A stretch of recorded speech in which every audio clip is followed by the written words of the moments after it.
भारत की मंगल की महादशा शुरू होने वाली है सितंबर 2025 से और ये 7 साल तक चलेगी 2032 तक। इस टाइम पे मार्स आद्रा नक्षत्र में बैठने वाला है जो कि है राहु का नक्षत्र, और यहाँ पे बैठ के हमको मार्स और राहु दोनों का इफेक्ट देखने को मिलेगा।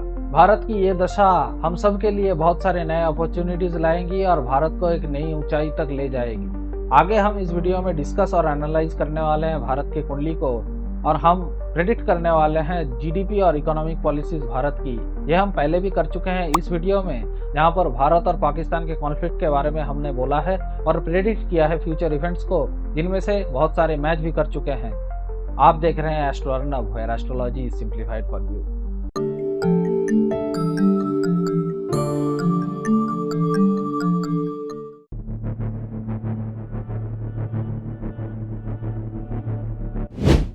ये है भारत की लगन या D1 कुंडली। यहाँ पे आप देख पा रहे होंगे कि ये एक टॉरस लगन की कुंडली है और इसका लगन लॉर्ड बैठा हुआ है 3rd हाउस में।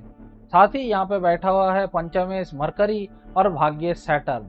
ये एक शुभ योग बना रहा है, क्योंकि जब लगन का लॉर्ड और पंचमेश और भाग्येश एक साथ बैठता है तो ये बहुत ही शुभ रिजल्ट देता है, नो मैटर कोई भी हाउस में ये बने। साथ ही आप देख पा रहे होंगे कि इसी हाउस पे सन बैठा हुआ है अलॉन्ग विथ मून, जो कि इस हाउस का लॉर्ड है। यहाँ पे सन और सैटर्न भारत की कुंडली में अच्छा नहीं है, लेकिन इस हाउस पे और जो 3 ग्रह हैं वो भारत के लिए बहुत ही शुभ ग्रह हैं। साथ ही आप कुंडली में देख पा रहे होंगे कि जुपिटर 6th हाउस में बैठा हुआ है और ये अच्छा प्लेस्ड है और ये एक राजयोग फॉर्म कर रहा है जो कि है विपरीत राजयोग। साथ ही आप देख पा रहे होंगे कि राहु 1st हाउस में बैठा हुआ है और अपने आप को लगन लॉर्ड मान रहा है। इस राहु के अंतर्दशा के टाइम ही भारत ने पोखरान में न्यूक्लियर बॉम्ब का टेस्ट किया था, जो कि सक्सेसफुल हुआ था। तो आप इससे समझ ही पा रहे होंगे कि राहु अच्छे रिजल्ट देता है भारत के लिए।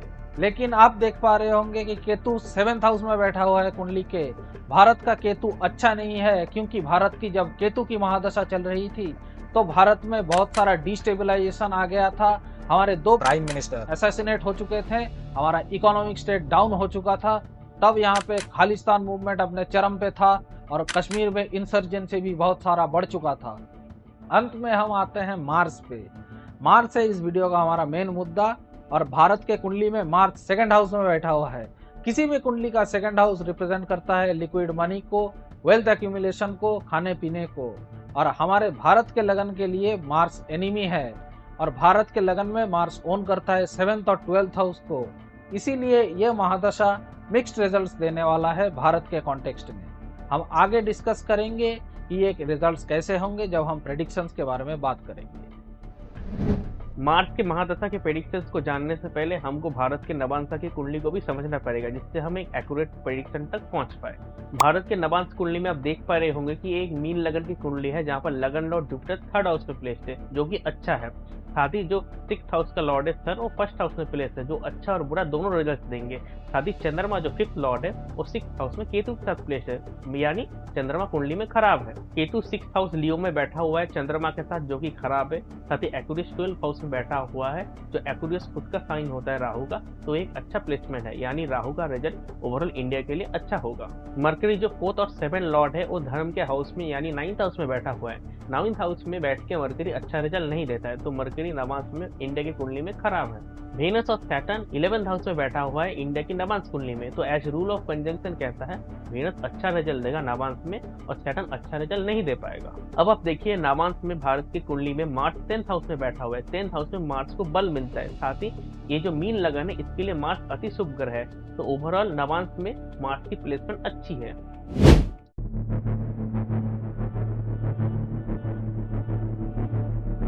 अब हम आते हैं मार्स के महादशा के प्रेडिक्शंस पे, जो हम एनालाइज करके आपको बताने वाले हैं। फर्स्ट प्रेडिक्शन, मार्स इलेक्ट्रॉनिक्स और मशीनरी को रिप्रेजेंट करता है। साथ ही राहु इनोवेशन और टेक्नोलॉजी को रिप्रेजेंट करता है। मार्स राहु के नक्षत्र में बैठा हुआ है, इसके कारण ये प्रेडिक्शन निकलता है कि मंगल के महादशा में इंडिया में मास प्रोडक्शन होगा इलेक्ट्रॉनिक्स का। क्योंकि भारत की कुंडली में सैटर्न खराब है, तो क्वालिटी इशूज आएंगे पहले मैन्युफैक्चरिंग को लेकर, पर बाद में ये इशूज सॉल्व हो जाएंगे। Second prediction, QSR chains, restaurants, hotel industry, gym chains, defence industries, इन सारी इंडस्ट्रीज को तरक्की होगी मंगल के महादशा में। अगर आप शेयर मार्केट में इन्वेस्ट करते हैं तो इन सारे सेक्टर्स को आप देख सकते हैं। मार्स एडमिनिस्ट्रेशन और स्ट्रिक्टनेस को रिप्रेजेंट करता है। मार्स के महादशा में पुलिस रिफॉर्म्स होंगे, साथ ही लैंड रिफॉर्म्स भी होंगे, और इंडिया के जितने भी नेबर्स हैं उनके साथ जो भी लैंड डिस्प्यूट है वो खत्म हो जाएंगे। फोर्थ प्रेडिक्शन, अगर आप लैंड होल्ड करते हैं तो आपको लैंड का सेल नहीं करना है, क्योंकि मार्च के महादशा में इंडिया के जो भी जमीन के रेट थे वो बहुत ही ज्यादा बढ़ेंगे। फिफ्थ प्रेडिक्शन, मार्स टॉरस लगन का एनिमी है, साथ ही मार्केस भी है और इस सेकंड हाउस यानी मारक हाउस में बैठा हुआ है, जिसके कारण भारत के एनिमी भारत को हार्म करने की भी कोशिश करेंगे। एनिमी जो होगा वो कोवर्ट तरीके से हार्म करने की कोशिश करेगा। ऐसा इसलिए होगा क्योंकि मार्स जो है वो राहु के नक्षत्र में है और राहु है सीक्रेट, पर भारत की कुंडली में राहु अच्छा है तो भारत इस प्रॉब्लम से निकल पाएगा। साथ ही मंगल की महादशा चल रही है हमारे पीएम की भी, तो वो जो होंगे वो बहुत ही ज्यादा स्ट्रिक्ट एक्शन लेंगे एंटी नेशनलिस्ट और फ्रेंच एलिमेंट्स के खिलाफ। मार्स जेमिनी साइन में, जो कि कम्युनिकेशन का साइन होता है, जिसके कारण देश विदेश से लोग पैसे लेके इंडिया, इंडियंस और भारतीय संस्कृति को गाली देंगे, पर ये ज्यादा दिनों तक नहीं चलेगा। ये मंगल की महादशा और राहु की अंतर्दशा में चलेगा। ये टाइम फ्रेम होगा फरवरी 2026 से लेकर फरवरी 2027 में। ये सब चीजों के कारण सरकार को बहुत ही ज्यादा दिक्कत होगी मंगल के महादशा और जुपिटर के अंतर्दशा के बीच में। ये फरवरी 2027 से लेकर फरवरी 2028 तक चलेगा। साथ ही इसके ऊपर एक्शन भी लिया जाएगा जब मंगल की महादशा और सैटर्न की अंतर्दशा चलेगी, यानी 2028 में। 7 प्रेडिक्शन, मार्च 12 हाउस को ओन करता है भारत की कुंडली में, जो इंपोर्ट एक्सपोर्ट इन्वेस्टमेंट और लॉसेस को रिप्रेजेंट करता है। तो इस टाइम में इंडिया में बहुत ही ज्यादा इन्वेस्टमेंट होगा, पर उनमें से कुछ इन्वेस्टमेंट लॉसेस में कन्वर्ट हो जाएंगे। साथ ही इंडिया इंपोर्ट एक्सपोर्ट से बहुत ही ज्यादा पैसे कमाएगा। 8 प्रेडिक्शन, मंगल की महादशा और केतु की अंतर्दशा जो मार्च से सितंबर 2030 के बीच में चलेगा, इसमें इंडिया में मेजर कैलेमिटीज आएंगे और एक्सीडेंट्स होंगे, पर भारत अपने आप को संभाल लेगा इससे। 9 प्रेडिक्शन, मार्स भारत के 7th हाउस को भी ओन करता है और 7th हाउस मैरिज का होता है, वहां पर केतु बैठा हुआ है, तो मार्च के महादशा में इंडियंस के डाइवोर्स के रेट बहुत ही ज्यादा बढ़ने वाले हैं। 10 प्रेडिक्शन, मार्च के महादशा में जो भी फैमिली बिजनेस है उसमें दिक्कतें आ सकती है, तो अगर आप कोई पर्सन देख रहे हैं जो फैमिली बिजनेस में इन्वॉल्व है तो उनको थोड़ा ध्यान रखना चाहिए। 11 प्रेडिक्शन, मार्च का 4th एस्पेक्ट 5th हाउस के ऊपर पड़ेगा। 5th हाउस एजुकेशन का होता है, तो बहुत सारे इंडियन स्टूडेंट्स फॉरेन में एजुकेशन लेने की कोशिश करेंगे। साथ ही जो कपल्स है वो भी अपने रिलेशनशिप को लेकर बहुत ही ज्यादा सीरियस होंगे और एफर्ट लगाने की कोशिश करेंगे। 12 प्रेडिक्शन, मार्च का 7th एस्पेक्ट सैजिटेरियस साइन के ऊपर पड़ेगा, जिसके कारण लोग थोड़े एग्रेसिव और थोड़े पराक्रमी बन जाएंगे। 13th प्रेडिक्शन, मार्स का 8वां दृष्टि 9th हाउस में पड़ने वाला है, जो कि है कैप्रिकॉर्न साइन में। कुंडली का 9th हाउस रिप्रेजेंट करता है स्पिरिचुअलिटी को, और यहाँ पे ये कैप्रिकॉर्न साइन है और मार्स कैप्रिकॉर्न साइन में एग्जॉल्टेड होता है, जिसके कारण ये इफेक्ट भारत के एंटी रिलीजियन वाले पर्सन के ऊपर पड़ने वाला है। इसी महादशा के टाइम इन एंटी रिलीजियन वाले पर्सनों के ऊपर से भारत के लोगों का भरोसा उठ जाएगा और वो लोग खुद से अपना सिचुएशन जज करेंगे। भारत के लोग अच्छे तरीके से जज करना शुरू कर देंगे लोगों को। नोट कीजिए कि हमने एंटी रिलीजियन कहा है, नास्तिक नहीं। नास्तिक लोग भगवान में विश्वास नहीं करते और पूजा में विश्वास नहीं रखते, और एंटी रिलीजियन वाले लोग धर्म या मजहब के विरुद्ध काम करते हैं। और इसी महादशा के टाइम भारतवासी धार्मिक नॉलेज गेन करना शुरू करेंगे। नोट कीजिए कि ये कर्तव्य से करेंगे, ना कि इमोशन में आके।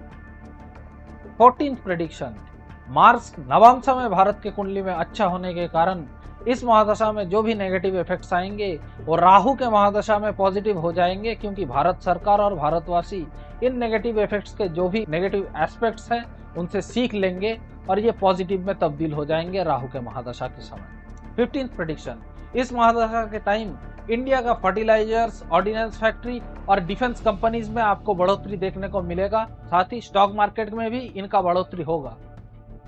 16th प्रेडिक्शन, इंडिया का GDP growth rate currently 6 to 7% से चल रहा है, लेकिन ये इस मार्च के महादशा के टाइम 7 to 8% से चलेगा और ये बढ़ भी सकता है अगर कोई मेजर डेवलपमेंट हो।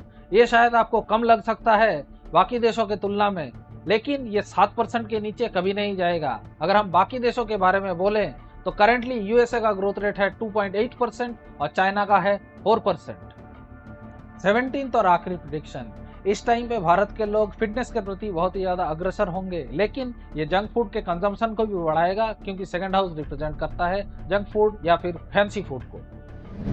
तो आज के वीडियो में हमने प्रेडिक्ट करने की कोशिश की है भारत की ये मंगल की महादशा कैसी जाएगी इसके बारे में, और हम आपसे पूछना चाहते हैं कि आपको क्या लगता है कि भारत इस टाइम पे कोई सुपर पावर बन जाएगी। आप अपने थॉट्स कमेंट्स में अवश्य लिखिएगा। स्क्रीन पे दिख रहा है ये वीडियो आपको इन्फॉर्मेशन देगा भारत और पाकिस्तान का जो कॉन्फ्लिक्ट है उसके फ्यूचर के बारे में, और ये वीडियो आपको इन्फॉर्मेशन देगा बुध आदित्य योग के बारे में। अगली वीडियो में हम लोग फिर मिलेंगे। नमस्कार।